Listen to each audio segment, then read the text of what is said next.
Hey everybody, how you doing? Well, that's good. Welcome to PHLY Flyers, presented by Bet365. Download the Bet365 app. Use code PHLY365 when you sign up. Whatever the moment, it's never ordinary at Bet365. My name is Bill Matz. I'm your director of fun and games for the evening. Joining me today, we have him back. We found him. He has survived Las Vegas. It is Philadelphia's #1 hockey beat writer, Charlie O'Connor, and Broad Street Hockey's own Kelly Hinkle. What's going on today, fam? Is that man in the thumbnail Pat Ferschweiler? Yes. Okay. Sure is. There we go. Yeah, I had to Google it. I was like, what is this guy actually? I know yeah. who he is, but Yeah. his face? No idea. I think there's going to be like a long line of shaved head guys, it seems, interviewing for this job. It's going to be tough to really distinguish them. That's why Rick Tockett's goatee is going to come in handy. So we can, we know what he looks like. I mean, I'll freely admit when I was watching the, I didn't catch the national championship game, but I watched the semi, the one when they won in double overtime. And I've obviously looked into Pat Ferschweiler, but I did not know what he looked like. And when I saw him on the bench, I went, wow, that is not what I predicted he was going to look like. Sure. Since then, like I can roll with it, but it just was not what I was expecting. Since Ferschweiler has won the NCAA championship at Western Michigan, since we last talked coaching candidates, we're going to kind of revisit him as a candidate a little bit today. I have a few more I want to talk about. The stock is definitely up. Listen, he Stonks. he won the title. He's coaching a Flyers prospect. He's buddies with the Flyers president. It only makes sense that perhaps he's the new favorite. But a few house cleaning things to get to first, of course. Hit the like button. Do it. This is the camera. There we go. It's only been 2 years. Hit the like button, damn it. We need it. I'm not allowed to eat unless we get 100 likes. Clearly, I'm starving to death. We have a date for this 12 p.m. start time. If you haven't heard yet, we're moving the show for the offseason to 12 p.m. beginning Monday, April 28th. So make sure you hit that reminder bell so you never miss a live show. Subscribe right here. Write it down. Do whatever you have to do. 12 p.m. If this doesn't go well, they're going to make us do 4s next offseason, and that's going to kill me. It's going to kill me. All right. And the Die Hard sale. I alluded to it a bit this weekend. Like maybe if you want to attend any of these Die Hard events, you wait till today to sign up. Well, it is here. We have our most popular deal. It is the $36 annual sale on Die Hards. Go to allphly.com to sign up now. All right, before we get to some coaching stuff, it's like a Kolosov rumor that he's about to be sent back, loaned, I guess, to Dynamo Minsk. Well, I feel like this is probably more of a off-season thing, because I don't think they're going to do anything in the final 2 games of the season. That would be... It would be odd. It's the Flyers. They are the masters of needless drama. But it just doesn't seem like... What's the point? Just ride it out. They fired their coach with 9 games to go in the season. Who's to say what they're going to do? But I think this just kind of goes along with a lot of what we've been saying. Yeah. Like, okay, in year 1 in North America, had no interest in the AHL. Yeah. What would make him suddenly interested in it in year 2? Right. And also, what, are you going to keep him around as he couldn't be more than your 3rd goalie? He has the worst save percentage of all goalies with at least 10 starts in the NHL. There's a whole lot of them. He is dead last, and it's by a considerable amount. He's been terrible. You can't just put him in there next year unless your goal is to draft Gavin McKenna, in which case play him 90 times. Go for it. Yes. Like, yeah, play him. Yes. Play him on off days. Make him practice. Yeah. Like that. So this is just kind of what makes the most sense, right? Yeah. The logic of keeping him really only fits if you're tanking. And they've told us from the jump they're not tanking. So yeah, if they're pivoting full-fledged to that strategy, yeah, have him stick around and play him 40 games, whatever. But we know that keeping him as the 3rd goalie is not going to help his development. Like, if you're going to do that, he's just never going to develop because he's going to play 5-10 games a year, bounce back and forth between the AHL at times, and it's going to be this all over again. That's not helping anybody. He's not clearly not yet NHL ready in terms of being even a league average NHL netminder. So that would hurt the team if you're trying to get better. And as you said, seems unlikely after going through a year of saying, I don't really want to play in the AHL, that he's going to have a change of heart and be like, no, next year, I'm totally fine with being in the AHL. So it just does seem like the best option here is send him back to the K. The Flyers would theoretically keep his rights. Yep. Maybe at some point down the road, if he explodes and becomes the best KHL goalie, and then suddenly it doesn't seem like he needs any more development time, maybe you bring him back. But in the here and now, I don't know, unless you are doing a full-fledged pivot to a tank. And there's no reason to think they're going to do that because it fits with nothing they've said since Danny Briere and Keith Jones took these jobs. Then I don't know what else you can do with him. Well, I know that, I mean, that's kind of like the goaltending thing is a real like silent tank move. Like they could have fixed the goaltending this year because the goaltending sunk them last year too. So like they've had since last January to fix the goaltending. They know the goaltending's bad already. And they were like, now we're going to roll with it this season. And like they had to know what the likely outcome was going to be. And I'm fine with it. Like, you know, all right, if we're going to lose games, then let's lose a bunch of them so that it works out for us. That said, I feel like the goalie situation has gotten so like hot press-wise. Like it's such a story now. That Goalies in Philly, man. I don't know if they're going to be able to go into next season with any combination of these three dudes and like have people be on board with what they're doing. Here's what I'll tell you about what I've heard about the way the Flyers view the goaltending situation going into this season. It is 100% true based on the conversations I've had that they were concerned about the goalies and they were worried about the goalie situation. Torch straight up said it, but this even goes to the people I've talked to off the record. They were worried about the goalies. That said, I don't think they thought it was going to be as bad as it ultimately was. I think that really the big discrepancy between what they worried could happen versus what actually happened is Sam Ersson. They were expecting Ersson to at least be okay. You know, maybe not great, but they were expecting him to be able to produce solid enough results. He flopped. I think by the time they got to camp, they were real worried about Fedotov because they saw what we saw in preseason, and they're just like, uh-oh, he just might not be an NHL goalie. But they at least thought they had Ersson. They thought they were, 45, 50 games a year, we'll have Ersson to be decent. And once he was not that, then the whole thing went in the toilet.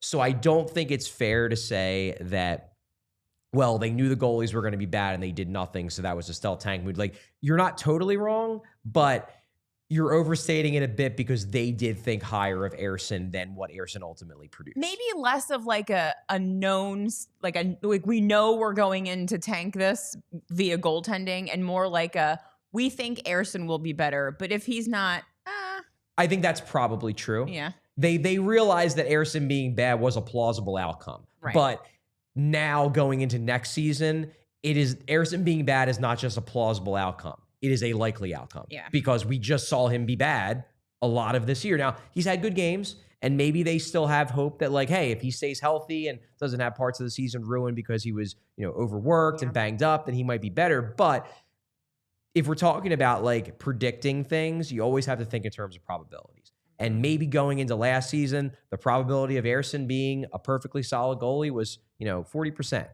Now, going into next season, it's probably like 20-25. Yeah. And that gives them, I would think, if they're not actually tanking, that would give them more urgency this summer versus last summer to address the goalie situation. Makes sense, yeah. And there was a reason to find out about these guys. Like Kolosov, that whole situation notwithstanding, like the other two, yeah, we liked what we saw in spurts out of our Ersson. We know kind of why it went the way it went last year when he had to start, 31 out of 36 or something. Yeah, they ran him into the ground at the end of the year. Okay, this is plausible that most goalies, like this isn't the workload most goalies have in the modern NHL. Yeah. Let's see how this goes. And then he had the injuries this year, and outside of one or two real runs, he was never consistently fine. There were some times that it was good, but then he'd get injured or it would be followed by an even worse he'd run. fall off a cliff like it for was 2 weeks. But it was, like we've said all along, a fact-finding mission. This is what you do. Yeah, maybe it's going to fail, but let's see. And I still think there's something there with Ersson in terms of an NHL goaltender. Yes, I agree with that. I think if number one is out the window. If you go into next year with him as the number one, Yeah. like, look, is it possible that it clicks for him? Look, anything's possible. it's not likely. No, and like even you've said in the past, okay, well, we talk about these guys the Flyers have given up on, and like Sergei Bobrovsky, that was just asinine, the whole situation. Yeah, the Brizgalov situation was a mess. Yeah. I don't really count that one because it was just stupid. Yeah, well, I mean, it was Ed Snyder wanting the goalie situation resolved, and they panicked. But the guys that we've talked about, Lyon and Stolars, listen, those guys ultimately became what they became, but it's in a backup tandem role. Right. Like Stolars still can't assume a full workload or he gets hurt. That's true. Alex Lyon, perfectly acceptable backup. That's it. He's not like he's out there winning Vezinas or anything. He's just a good backup who can give you a stretch if your starter gets hurt. That's what they are. Perhaps that's all Ersson is. That's still valuable, but I think we at least got the answer to, do we have a starter here? Do we have a number one who we can ride with 45, 50 starts a year? No. The answer to that is no. It doesn't seem like it. You never know with goalies, but at the very least for next year, you can't go into next season expecting him to take a step in that role. And we do believe that the path they are going to take this offseason is trying to at least be better than, all right, tankathon every day. Like that's not what they plan on doing. Maybe they make the playoffs, maybe they don't, but they're better than one of the worst teams in the league. Right. Whatever they do won't matter if they don't address the goaltending in some way. And you can't, if you're going to address the goaltending in some way, Aleksei Kolosov cannot be part of the NHL solution, and he doesn't want to be part of the AHL solution. So what does that leave? Do we know exactly why he was called up to begin with? I don't know. This time. I don't know for sure, but I am reasonably confident it was because John Tortorella basically said, I'm not going to play Ivan Fedotov ever again. That makes the most sense, honestly. Is there, do you think, something to, and I'm just connecting dots and using conjecture that I'm seeing on the old twitter.com. And listen, everyone on Twitter, perfectly reasonable and well-sourced. But, we didn't want Cutter Gauthier joining a locker room that was falling apart, and that is perhaps part of the reason he went the way he went, made the decisions that he made. Maybe. I don't know. But Phantom's gearing up for a playoff run. You're bringing in some younger guys. You have one dude who ain't really a part of the team. I think maybe getting him out of that locker room was a part of the decision to get him up here. I just remove the bad vibes. Remove a bad vibes guy as a bunch of young dudes are gearing up for maybe the first playoff run, or I think Charlie's theory is more plausible. I just think that's maybe a little too galaxy brain, but maybe.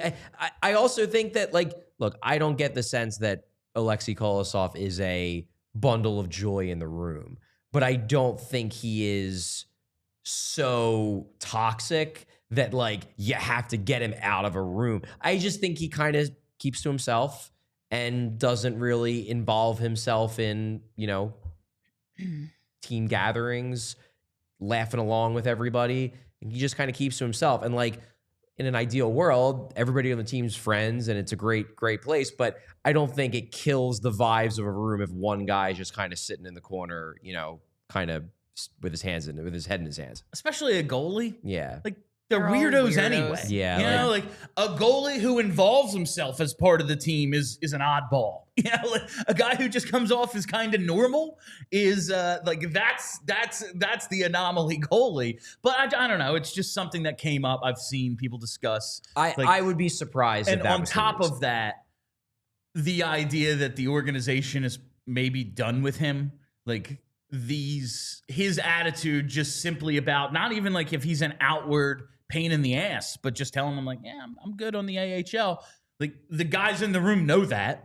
It's not as if they'd be totally if we know he doesn't want to play in the AHL, they certainly do. He thinks he's better than me. For what reason? My understanding was that at the deadline, because they sent him down right after the deadline, and my understanding was that they had come to an understanding with Kolosov's camp that he was going to spend the rest of the season down there.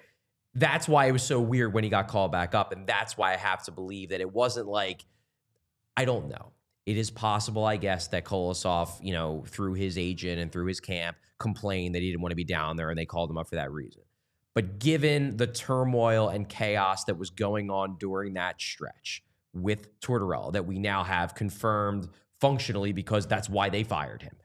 Knowing that that's what was going on, knowing that there were a few things that pushed Danny Briere to the point where he wanted to let him go, and like that happened like 3 days before, it just makes sense that they're linked.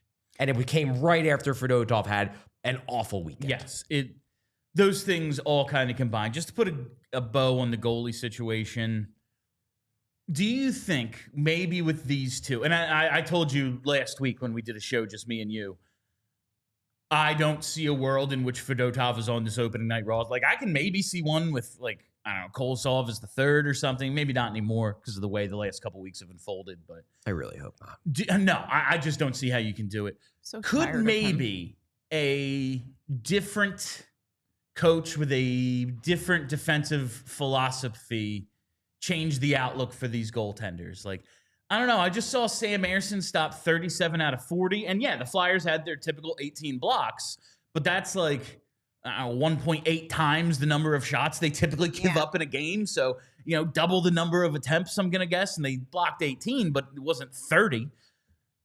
Maybe a little less focus on that, a little more focus on, you know, clearing a rebound here and there, letting the goalie see the like, do you think maybe there's more upside than we see because of the defensive strategy? I mean, I think it's silly to not assume that whatever new coach comes in, unless he's playing exactly the same system as John Tortorella, which I seriously doubt would happen, like, obviously it's going to affect how the goalies play the game. I mean, good or bad, that remains to be seen. It could be Don't worse. know. It could be worse. worse. Could be worse. Yeah, could like be worse than the worst. If we hire Rick Tocchet and he locks it all down like he did in Vancouver, like, maybe it will be bad. But, you know, given that we have heard at least Fedotov say out loud, please just let me see the shots. If you let me see the shots, maybe I can stop them. I don't know. It kind of seems like everything is better with the way they're playing now, which is to say, no defense. Told you, Charlie. No defense is good. But yeah, it's possible that a new coach could impact, and like maybe that comes with a new goalie coach too, and maybe that guy's better. I think it's a little bit less, if it would help. And yeah, you change an entire system, obviously that's going to affect the goaltenders, to be sure. But I think, Bill, and correct me if I'm wrong, this is kind of what I was interpreting. You were saying is that the Tortorella system, because, and it wasn't even really the system, it was just the focus, the emphasis, is so focused on blocking as many shots as possible that the goalies weren't getting the shots from distance that the goalie was almost certainly going to stop anyway, that's going to boost their save percentage a couple points every year. Boost their save percentage, certainly. Like, everyone looks at their numbers. The guys who tell you they don't look at their stats are lying to you. They all do. Of course they do. But it's just also to help a goalie get in a rhythm. Like, how many times this year have we seen a goalie not face a shot for the first 5 minutes? And, like, that's good. If you don't face a shot, you can't give up a goal. But you're also cold at the 15-minute mark of the first period. Like, I have no idea if any of this matters. I just have seen this go a certain way, especially with European and Russian goalies that we have, not accustomed to traffic. You do create more traffic by clogging the middle, blocking every shot, scrambles. Maybe a little less of that. I do think the funniest plausible outcome of the coach search, and we'll get to the coaches in a minute after the ads, they actually hire someone who plays man-to-man, and all of the work Bradshaw has done with Jamie Drysdale is for naught. I think that's the funniest plausible outcome. Oh, no. But the first thing. Let me put it this way. I would be shocked. And again, I am the noted Fedotov skeptic. I voted for him. To be clear, I like him as a person. I voted for him #1 for the Masterton. Great story. But I am probably the most openly skeptical that, like, there's anything there from an NHL level. I cannot see a world where, like, oh, he can see the puck more and now he's good. Like, we've watched him all season. There is a good chance if he faces more shots, he simply allows more goals. Like, that's very solid, as likely as anything else. You know? Like, I'm sorry, I'm far from a goalie expert, but like, there's something to be said about the eye test. Most nights he fails the eye test miserably. He does.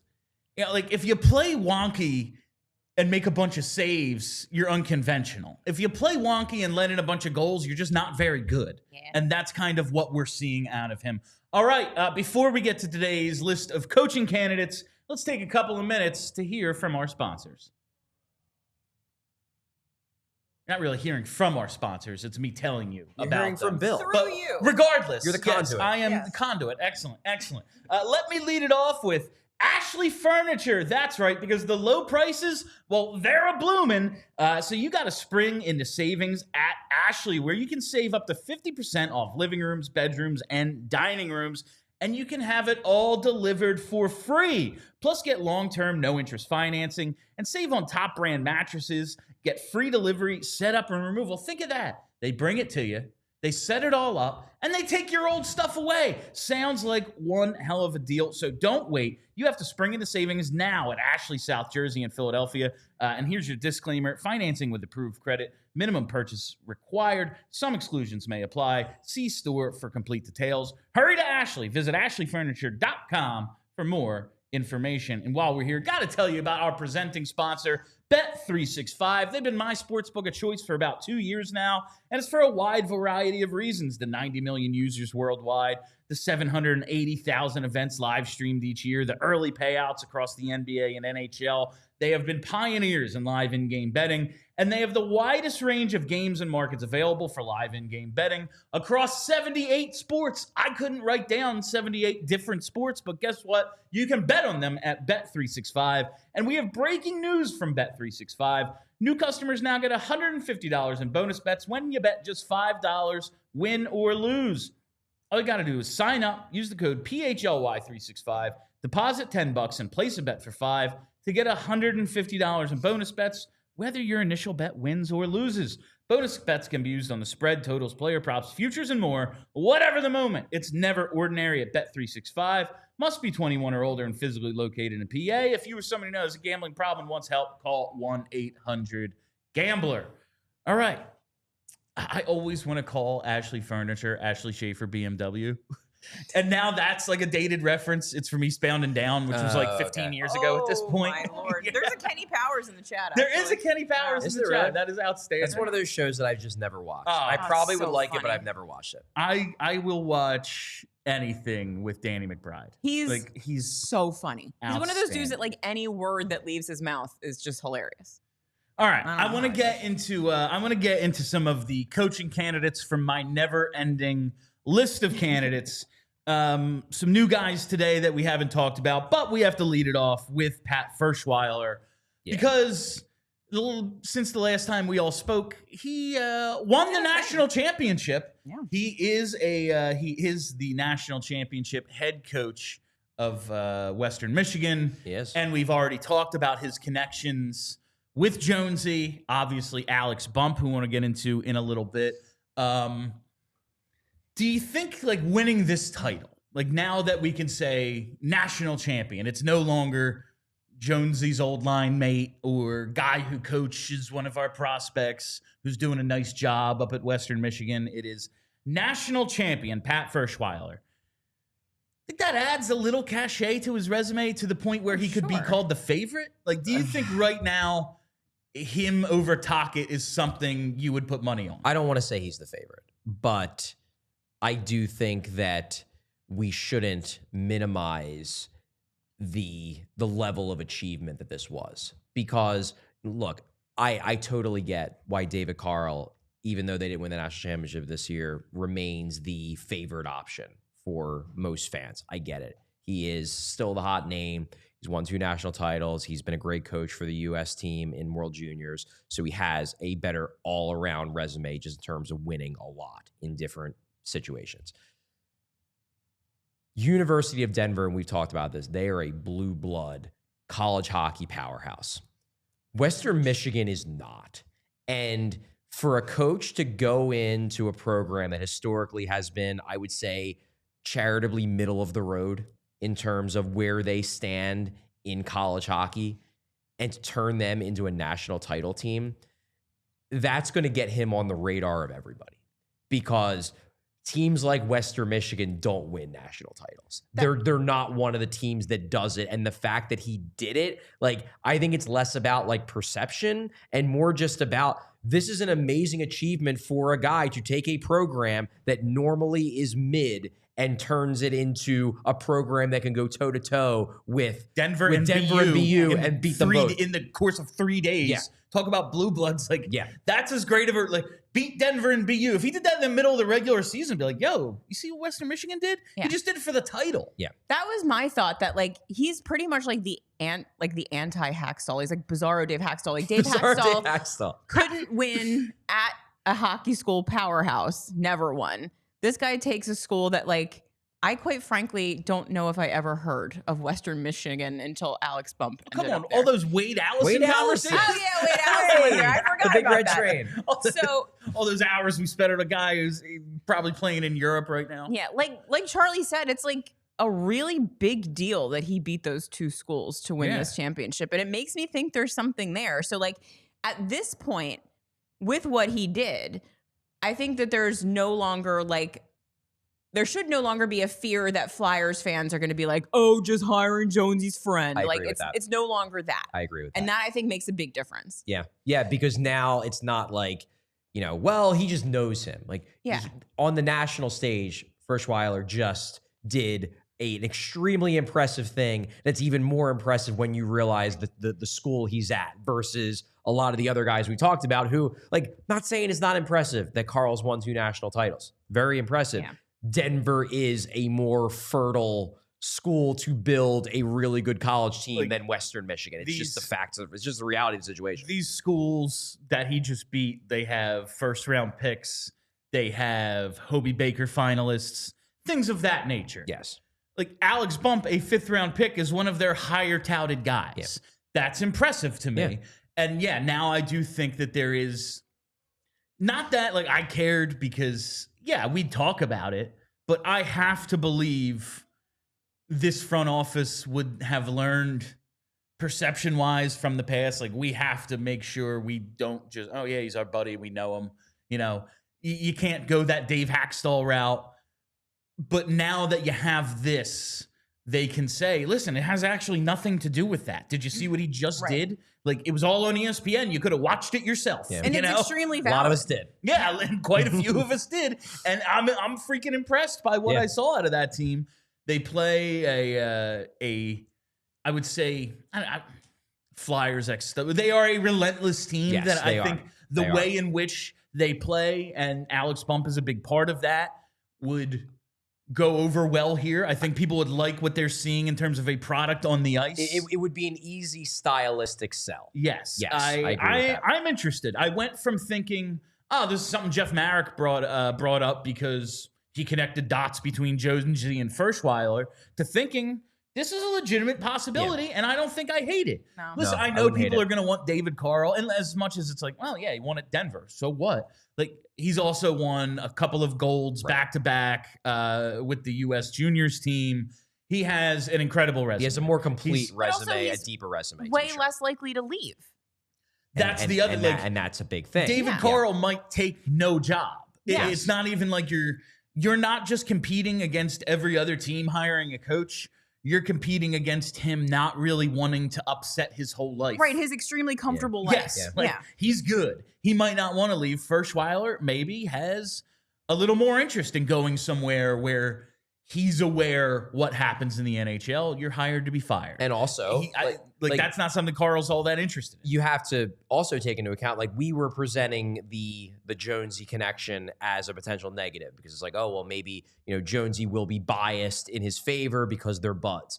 Suddenly now you're looking at it as this is like a feather in the Flyers cap where they have that pre-existing relationship for a guy who suddenly, after doing this really cool thing, is going to be more desirable to NHL teams, and the Flyers have an edge over everybody else because of the Jonesy connection. Like a third of the league is looking for a coach at some point between now and like November, basically. That's how it goes.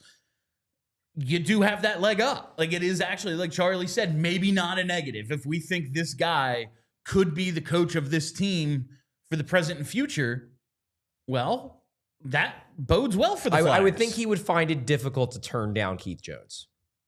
Once again, Everyone does, I man. was gonna say, like, Everyone does. this is why he is so good for this job. He looks at us and says stuff to us sometimes where I'm like, Really? And then by the end of the conversation, I'm like, how do you talk me into that? Yeah. How do I now think that this is a good idea?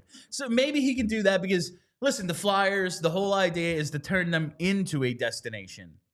They currently aren't. No, they just simply aren't. Matvei Mishkov is not enough of a selling point. A guy that the coach isn't sure if he can even communicate with, can't possibly be like the biggest selling point in the league. All right. A couple other candidates I wanted to get into today. This one keeps coming up, and for good reason, I think. Todd Nelson, the current head coach of the Hershey Bears. They've won the last 2 Calder Cups, 23 and 24. One of 3 guys ever to win a Calder as a player, assistant coach, and head coach. Played like 3 games in the NHL, 11 years between the AHL and IHL. Has coached to 2 championships in the UHL. Served for a little bit as an interim for the Oilers, so he has NHL experience there, and as an NHL assistant in Atlanta and Dallas. Also won a Calder Cup with the Grand Rapids Griffins in 2015, so it's not just like kind of like Denver, where you look at the Hershey Bears and go, well, yeah, they have double the budget of the entire rest of the AHL. Like, of course, yeah, they win the Calder Cup every 3 years anyway. He also did it in Grand Rapids. A lot of people interested in Todd Nelson as a bring him up to the bigs, finally give him his shot as not just an interim, but a real head coach. What would you think out of this? A guy who's won everywhere else at every other level. I don't know. I don't think it's the worst idea to at least bring him in for an interview. Oh, yeah, it's a solid resume. Like, I don't think that you could look at what he's done and be upset with him as a hire for a head coach. That said, I feel like if the Flyers are going to go promotion from either AHL or assistant coach, why don't we just let Bradshaw do it? I thought you were going to say, why not just let Ian LaPerriere do it? Charlie. They could Ian think LaPerriere should lose his current job. They could think Ian LaPerriere is the Albert Einstein of hockey and have to understand on some level we can't do this for perception. You know, like we are not in a good enough place. We do not have the fans trust enough to do this. The one thing that they just simply do not. There's not a fan who wants Ian LaPerriere. No. I'm yet to come in contact with one online, on the show, or in person who thinks Ian LaPerriere should be the coach of this You team. don't even have to fire Ian LaPerriere. I understand everybody loves him. Just give him a different job. He doesn't need to be a coach. Coach is a bad role for him. I'm trying to walk this line of choosing who could be this team's next coach of like, who do I think is a good idea? Like Todd Nelson seems like a good idea, but also knowing so much of what Briere and Jonesy are doing is like restoring the Flyers way. And this is just so not what they would do. Like, this is just so not a thing Ed Snyder. Oh, yeah, the best AHL coach. Like, yeah, if it's Bill Barber, because he's in our organization and scored 420 goals for us, sure. But this is a dude from another organization, has nothing to do with us. Oh, yeah, but he's won 3 Calder Cups. Oh, well, of course then, you know? Yeah, this is somebody who, like, I could be convinced of this one. Okay. But it's not one that gets me excited. No. And I honestly, and maybe I'm being unfair, but it goes back to what you said in your intro. Like, I can't get excited about the fact that he's winning Calder Cups with Hershey.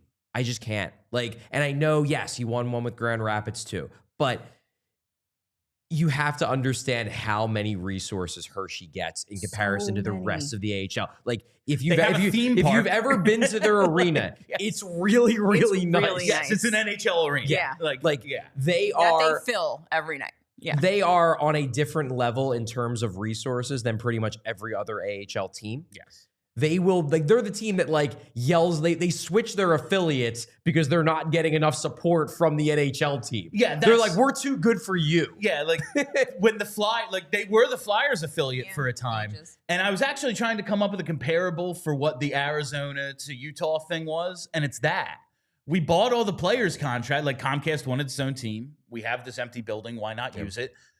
We bought all the players' contracts, all that, but the Hershey Bears still went on existing. That's the difference. Is Arizona up into the sky, like they still exist as a franchise theoretically. But Hershey continued to exist and like won the Calder Cup the year Comcast went a different way because they weren't owned by it. It was their own thing, and that was in the 90s. They continue to have the resources of an entire amusement park. You know, like Someone just called them the Scott St. Petersburg of the AHL, and that's a very good way to put it. They are like, if the AHL folded, the Hershey Bears would continue going on elsewhere. They're one of the oldest teams in North America. Yeah. Like there would be some other league, and they'd bring in the Bears, and they would be the best team in that league. So like, this isn't me like denigrating him as a coach. He might be a really good coach. It's just that is the big selling point for him right now is, well, he's won the last 2 Calder Cups. And for me, it's just like, meh, like cool, you kind of should. He could be an interesting fit. I could be convinced because he does have a very long track record. It's not like he's only won with Hershey. He does have NHL experience, even if it was brief in terms of being a head coach. Like so 50 games he was an interim, whatever. I could be convinced of it. He's just not, he wouldn't be at the top. He would be on my list. Like I'd want to interview him. I'd want to hear what he has to say. He wouldn't be at the top of my list. All right. This next one you guys are going to love. Everyone in the chat's going to love this one. It's going to be the fan favorite. I have to throw one of these in every time that everyone's just going to hate. Darryl Sutter. The reason I'll quit. The reason I'm quitting. The reason he's even on my list, because he's like 66 years old. Dean Lombardi is still here. Now he's for here, some reason. He's here as a senior advisor.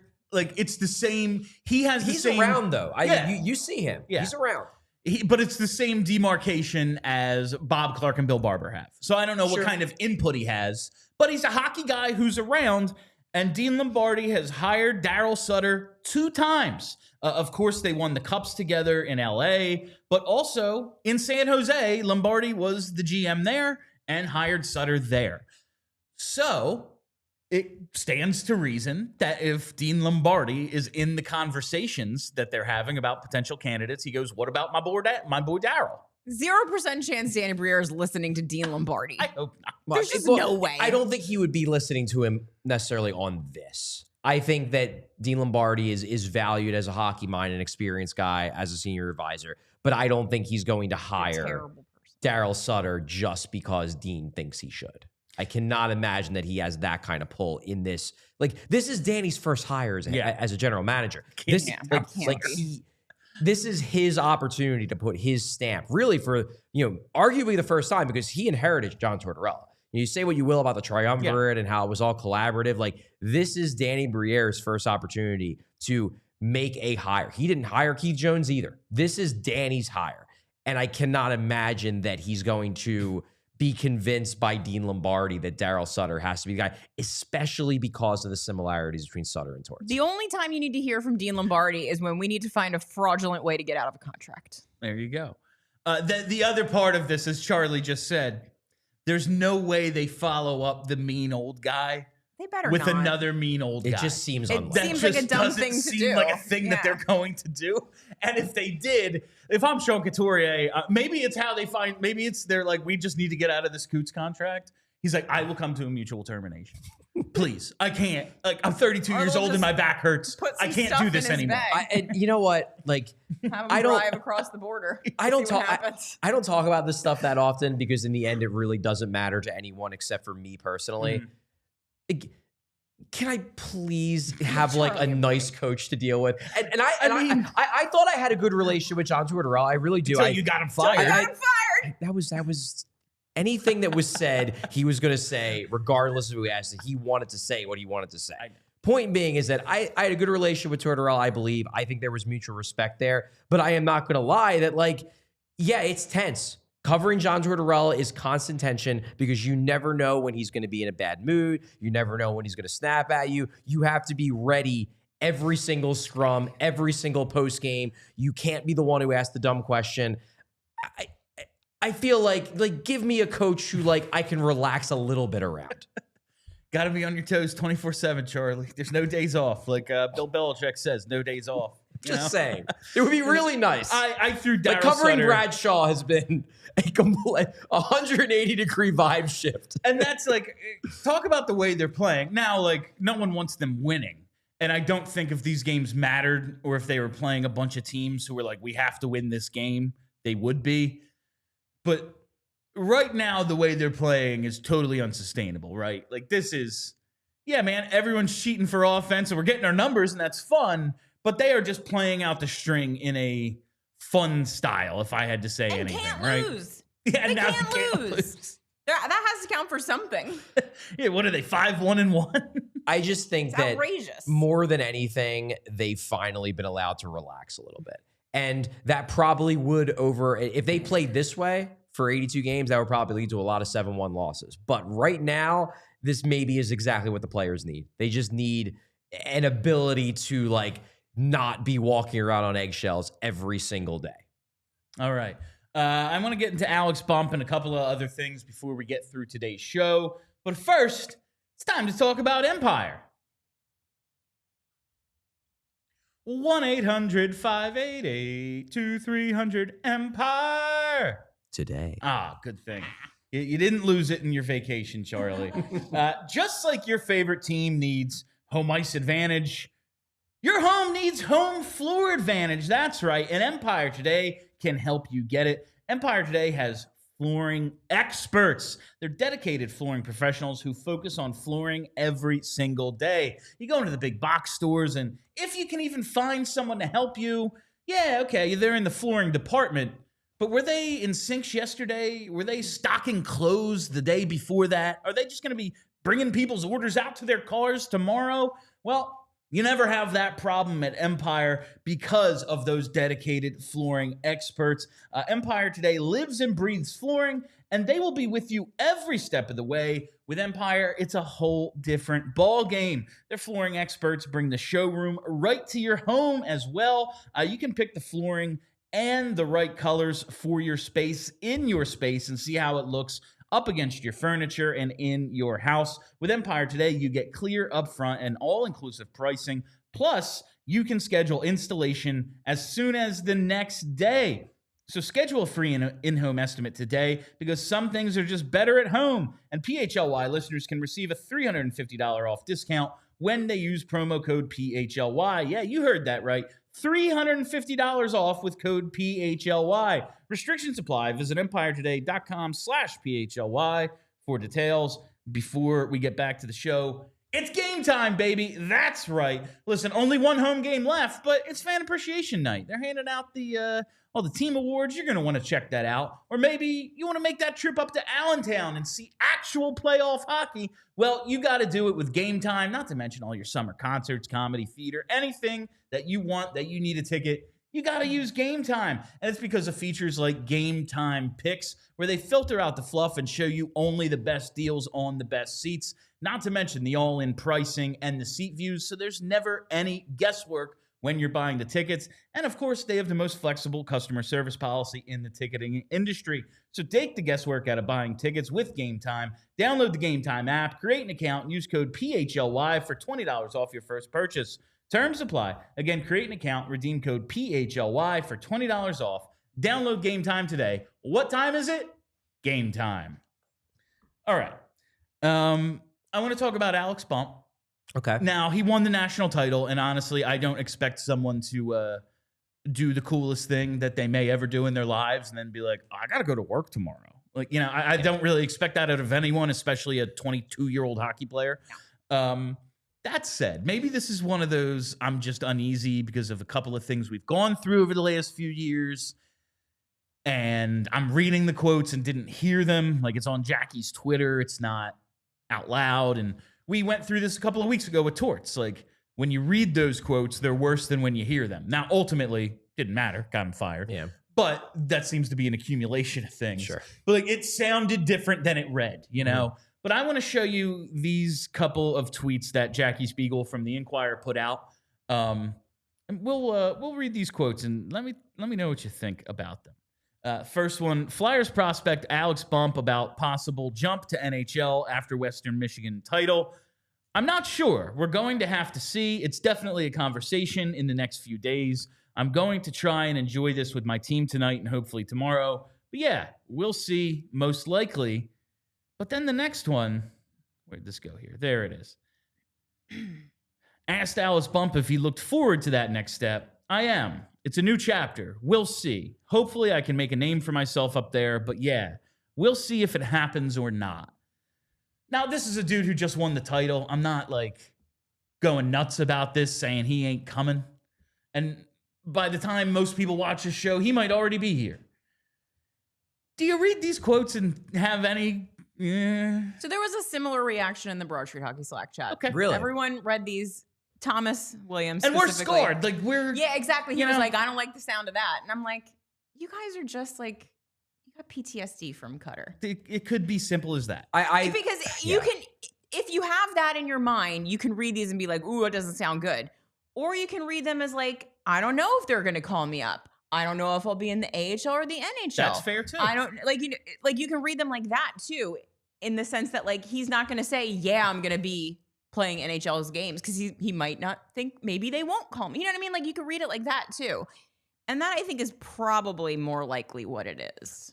Given the degree to which the Flyers like Alex Bump, and given the relationship that I believe they have built with him, I would be blown away if he does not sign. Now, is it possible that he does not sign, does not get into a game at the end of this season? There's only 2. Maybe. Yeah. There ain't that many left. Right. And there's logistical things. And it also could be as simple as maybe, Bump's trying to squeeze a few extra bonuses out of them. Why not? It's like, hey, you know what? Like those Schedule B bonuses, like you better max out on them or else I'm not going to do it. You Like, say you like me. How much? How much do you like me? Yeah. Like could be that. But it would blow me away if Bump doesn't sign with the Flyers at the very least to start next season.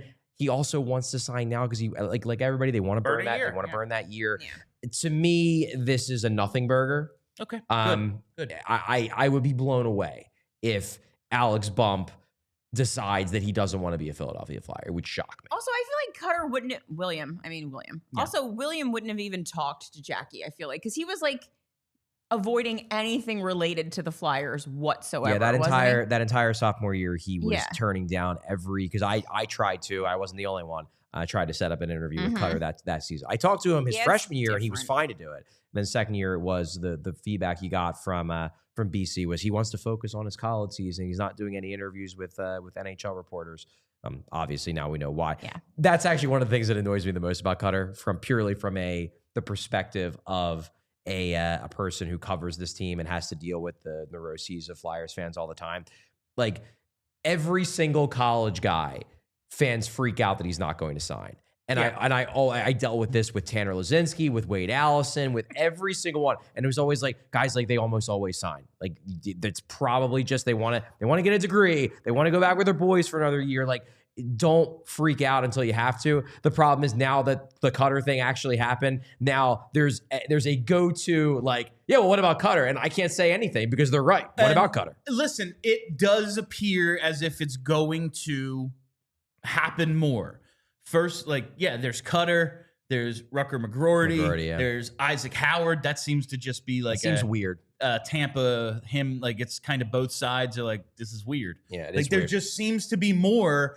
And with the ability of CHL guys to now go to college after, like, it feels like this thing is just going to happen more, especially with that specter of if you're at a school with some, and like we said, like it's not Denver, it's not it's not one of these blue bloods with all the NIL money, all the big football money, like Penn State. It sounds like they're going to load up and basically have a pro team out there in a couple of years. Maybe But, that like, dude should focus on the Sabres. but- I'm just saying.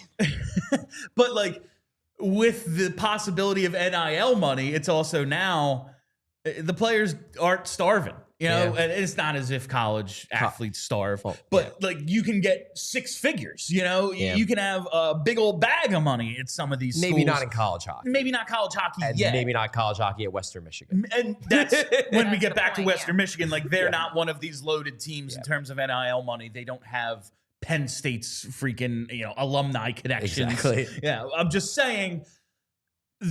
In general, I feel as if we will see this happen more. And since we do have the scars of one Cutter and whatever the hell is going on with Kolosov, to me, this kind of seems like a grow the hell up kid situation. Yes. But whatever it is, it seems like 2 of our top 10 prospects at one point ain't going to be around. And now we have this dude who looks like he could be maybe one of these diamonds in the rough, a 5th round pick who's going to end up being more than your typical 5th round pick. I want him here. I want him here. I want him chained to the radiator. Like, I want him to not be lock able to him get in the hell room in away. Allentown. I don't want him to be able to get away. It's so annoying because like normally I would be like, this is awesome. You go get your money, kid. Like you play where you want to play because this is a pro labor podcast. But the other 31 teams, their players can do ours. that. Yeah, like Rucker McGrory, good for you, kid. William, way to go. No. Like no one's allowed to do it to me personally. Yes, exactly. So Alex Bump needs to come here and stay here as long as we personally want him here. I just don't think he's only a sophomore. So if he were to snub the Flyers, he would basically have to go back to school for two more years. Yeah. I don't think that's likely. Right now, his stock is at a high. Yeah. I don't think he would want to risk that. Could get hurt. Number two, I mean, I had an interview with Brent Flair in February, and Brent Flair told me on the record, like, we expect him to get an NHL games at the end of the season. So I don't think you say that as the assistant general manager of a team unless you have pretty clear verbal assurances from the player in his camp that, yes, I want to be an NHL player and I want to play in the NHL at the end of this season. That is my goal, and I will make it work. Also, we just got done talking for 15 minutes about the coach of Western Michigan. I'm pretty sure that he is an ally of Keith Jones. That's I read a quote. I think it was another thing from Jackie. Maybe it was like the conversation between Ferschweiler and Bump was just like, I love you. Well, that has to be worth something in our corner. Yes, that has to be at least 10%. It has to mean something for us. Also, you have to think that the Flyers are now going to approach all of these college kids much differently than they did. And maybe it was simply, we think this highly of Matvey, but like making a photo op of literally carrying his bags through the airport, I feel like was a little bit of, we care about our guys. Yeah, we take care of our guys. Could have been you. I just think that reading these tweets, this is a case of a kid who just won the national championship. Leave me alone. I'm trying to party. Read the one tweet where he's like, I'll be partying with my boys tonight and hopefully tomorrow. No, I think this is just a kid who just wants to go out and get hammered with his butt. If I had just accomplished maybe the coolest thing I'm ever going to accomplish with, it's your brothers, man. This is your college teammates. Yeah. This is the most fun you're ever going to have. It's not even a job yet. Yeah. It's college. If you're asking me about work tomorrow, I'm saying go away. He posted an Instagram. You work in Philly? Yeah. Leave me alone. He posted an Instagram story using a Buck Cherry song. Like, this kid's just partying. As he should. Yes, exactly. This is right. I always say, if you're going to put in the time to be great, enjoy. What's the point? Oh, yeah, I'm back in the gym and I'm going to be in the NHL on Sunday. That sounds like it sucks, dude. Yeah. Why'd you do all this? What's this even worth? Right. Anyway. Exactly. All right, so that's the Bump conversation, and I'm not actually worried. I guess it's just like was that a little bit of the discourse online too with those tweets? You said it came up in the BS8 Slack. I'm not on Twitter anymore, so I didn't see it as much, but it was just kind of like when I read them was like it's hard not to have it's a lot of like we'll see. Let me put it this way, William. Yeah. This weekend I was channeling my inner Alex Bump. I was not paying attention to the discourse on Twitter. Outstanding. All right, we have to pick a winner from yesterday's keyword, and yesterday's post-game keyword was Gary, as in Gary Galley. Because he did a freaking awesome job on color. You can tell he did his homework, knew about the players and what guys should be doing what and who's on a hot streak. And it was just really refreshing to have. It wasn't even a national broadcast. He's just filling in because Bush was on TNT and Hartnell was on assignment, whatever that means. I don't know. But they bring in Gary Galley, and it's not like he's not a professional broadcaster. He is, but he does a lot of local broadcasts that aren't for the Flyers, and he seemed well-versed in what was going on, and I was happy with what he did. So our keyword yesterday, Galley, and we're going to pick today's T-shirt winner from that keyword. All you had to do was DM either the PHLY Flyers, Blue Sky, or Twitter. And this is Adrian from Blue Sky. Okay. I'll be in touch in the DMs. Adrian, I'm pretty sure has done all of them. I like it when it's not someone who's got one or two. Congrats, in fam. the DMs. It's like all of them. So we'll be in touch, Adrian. Cool. All right. Nikita Grubenkin got called up, then got sent down. That was He was in weird. the NHL for 31 minutes, I think. That Yeah. was interesting. I think we have a lot of super chats. We have a lot of so super we chats. Probably should. All right, should let's pivot hit to the super chats. Oh, we do. There hello. are quite a few. Good call, Charlie. All right, as always, we lead it off with our pal JH. He says, Charles lives. The tank is back on. I am Do you alive. think this was the problem? Charlie was away? Charlie was away and they Yeah. were winning. Yeah, I am very tired. I had a 6 a.m. flight out of Las Vegas. Got home at like 2 p.m. and then basically went right You to the texted studio. us at like I'm tired. 1:05. You're Yeah. like, just got off the plane. Yeah. Oh, Yeah. you're coming today? So I didn't wouldn't. get a lot of sleep last night. Sunday was actually a pretty chill day. We went hard Friday and Saturday. Sunday was let's just find a sports book and watch the Masters. Outstanding. But I think I'm more tired than hungover. I need like a couple days of catching up on sleep. All right. This next one here is from Gary B. Gary B says, my 3 favorite PHLY hosts just because super chat. Let's go Flyers. Thank We you, really Gary B. appreciate it, Gary. Gary, you're great. I would like it if Steve was here and I wasn't, but now I really have trouble giving up the show. I don't like to be off and Yeah. I want as much off time as possible, While but doing the show. also I don't like to give up control of the show. I don't need them finding out this isn't like the hardest job in the world. William. Like, Bill. I don't need them finding out. I'm No negative replaceable. self-talk. That's nonsense. All right, another one here from JH. JH says, Charlie, you were the chosen one. You were supposed to defeat the Ersson slanderers, not join yeah. them. I Jay still said like that the other Ersson. day. I still think he has a potential future. It's just like not as a number one. I'm not even ruling out the possibility that because I've seen goalies take leaps all the time, and Yeah, they're maybe weird. maybe at some point in his late 20s, mid to late 20s, he takes that step. But I don't think the Flyers as an organization can operate under the assumption that it is going to happen. If it happens, great, but you can't plan for that to happen. That has to be a pleasant surprise. Exactly. That can't be the plan. Exactly. Like, there's no evidence that it will work. Yeah. Maybe it will. No proof. Goalies are weird, but Yeah. you can't go. That's it. You can't go into next season and say Oh, yeah, he's starting 50 games. he's our number one, and we believe he's going to be better. Like, why? Why? Why do you believe he will be better in that role when he has shown 2 straight years that when given that role, he isn't better? All right, this next one here is from David. Does that say David Shub? David Shub? Do you think the team's late surge is actually to hurt our draft spot? New young talent could threaten current players' roles, so ending strong might be about job security heading into the offseason. That is the galaxy brainiest galaxy brain I've ever seen, David. I'm impressed with you. I No. do. I appreciate the logical pretzel twisting. Yeah. I do. I respect it. I don't think that players think that way. No, it presupposes that they were losing before because like they didn't care about winning. Well, if you're and going to that's go not- down this road, it was they were losing before to get towards fired. But yes. now they're winning because they want to hurt the draft spot so they all get to keep their jobs. Maybe. David, if any of them are thinking that way, you know what? I would even give them credit for trying to look that far ahead. I would but honestly, they don't. But they don't. I would honestly don't. say that's a bunch of losers who I don't want on this team. They need to trade them all. I think it's just this is what happens in hockey. Sometimes you win, sometimes you lose. They were never as bad as they were, and now like the goalies have made a couple of stops. They gave up 40 shots against Yeah, the against the Islanders. Islanders, Like, teams who are also throwing stink. these Yeah. games. Yeah. All right, before we get to the last couple of super chats, you got to head over to allphly.com because we're going to overtime. It's the buzzer. I love Do a it. buzzer. I That's love good. it. I love it. I love the buzzer. All right, from Adam S. says, okay, Jet is looking pretty meh in the AHL. Should we start worrying yet?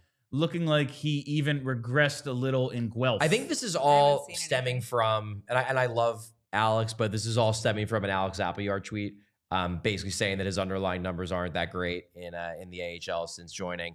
I haven't had the chance to watch him, but I'm not going to bury him for not lighting the AHL on fire at the end of a long season when he was playing in juniors. Let's see how he looks in camp. Let's see how he looks, hopefully, at the start of the season after he makes a team. But I'm not going to make any major judgments on Jet Luchenko off of 7 AHL games. after Gotta get the expert to a weigh in. after a let's see here, after a 46 game OHL season in which he got hurt an NHL camp with John Tortorella, a few NHL games. Now, he went to World Juniors, and now he's with he's on his 4th team in 6 months. I'm not making any conclusions one way or the other. Yeah, I'm just not that nervous. I'm going to be worried when I see Zeev make his freaking debut tonight and he scores like Cale Makar and we're all mad. But it's not. It's because they should have got the better player. But I'm not actually worried about Jet yet because I've seen him play a couple of times. All my concerns about Luchenko are are concerns that have been concerns from the jump. Not new concerns based on 7 AHL. That is a great way to put it. All right. From Sherman M. Sherman says, you think Tortorella is at fault for Cutter and when we didn't draft Zeev? I don't think so. We don't know for sure why. Because Cutter won't tell us. I have to think that it was not fear of playing for John Tortorella. No, I don't think so. If it was... Joke's on him. Yeah, right. He got a worse coach who's just as big of a dick. Except without the cup caliber. And a way worse team. I think it's what we kind of think it is. One, I think these college guys kind of want to do this more. And two, they wanted to send him to the AHL and he didn't understand why. I don't think it was even that. I just think that he wanted to be catered to. He wanted to be catered to. That as well. More. And because of the chaos involved with the Flyers during that situation, because it was right after the Chuck Fletcher. They weren't in position to do that. They weren't in position. They didn't have all the information because they had just changed GMs, and Cutter wanted to be told how great he was, and I don't think the Flyers did that. All right, and last one here from David Shub. Down to hire a college winner who doesn't suck the charisma out of players. Torts had them sounding like zombies just to make space for his persona. Hockey players always sound like zombies. That is true, but I do think that it was rough by the end. I think they were. I don't think they ever quit on John Tortorella, but I do think that they were exhausted by John Tortorella. They absolutely looked like a team that has been to 3 straight conference finals, and they haven't. Yeah, they've just been playing for this guy, and that is extra miles on you because it's mental exhaustion. Yeah. I do believe that. But if you think players don't have personality because their coach does, what's the problem with the whole rest of the league then? Well, you have to admit that Torts does kind of make himself the main character more than most coaches. And so Matvei Michkov should be the main character, not John Tortorella. And John Tortorella made sure that he was the main character an awful lot. There was also an organizational effort, like we've said, the promotional material. Yeah, Michkov's in there. But Couturier and Konechny are up front, and he's next to Scott Lawton, and they tempered our expectations. I think that was more of an organizational effort to temper our expectations than it was. We can't let this guy get a big head. I 100% think that was the case. I think that there was a and we on this show definitely played into it. The idea of Matvei Michkov is the main character. I've called him the main character. The Flyers never viewed it that way, and I don't think that was only because of John Tortorella. John Tortorella just became the easiest avatar for frustration on the part of the fans who wanted Matvei Michkov to be the main character in every game, in every promotional material, the entire season. Gotta say though, these minutes he's getting, it's going pretty well. Mm-hmm. I don't know. Just saying. All right, and that is all the time we have for you on PHLY Flyers, presented by Bet365. Download the Bet365 app. Use code PHLY365 when you sign up. Whatever the moment, it's never ordinary at Bet365. Got to remind you to hit that freaking like button. Do it. We're at 131. I want 420 by the time I get home. That puts a lot of pressure on all of our commuters. Don't do it while you're driving. But maybe, we don't want to cause an accident. Maybe do it after. Blame someone else, not us. All right.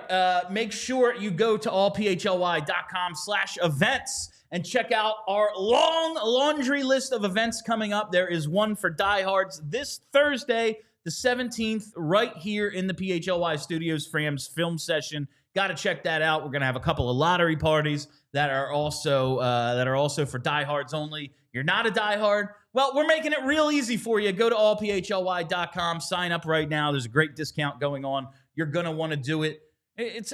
First of all, access to all Charlie's content. Why wouldn't you want that? plus our all-star cast of writers as well. You get access to all the premium content, the Discord, discount on merchant events. You're just going to want to do this. Do it right now. Sign up. Take advantage of this sale. All right. I am Bill Matz. That's Charlie O'Connor. That's Kelly Hinkle. Till next time, let's go Tank. We all silly like the mayor.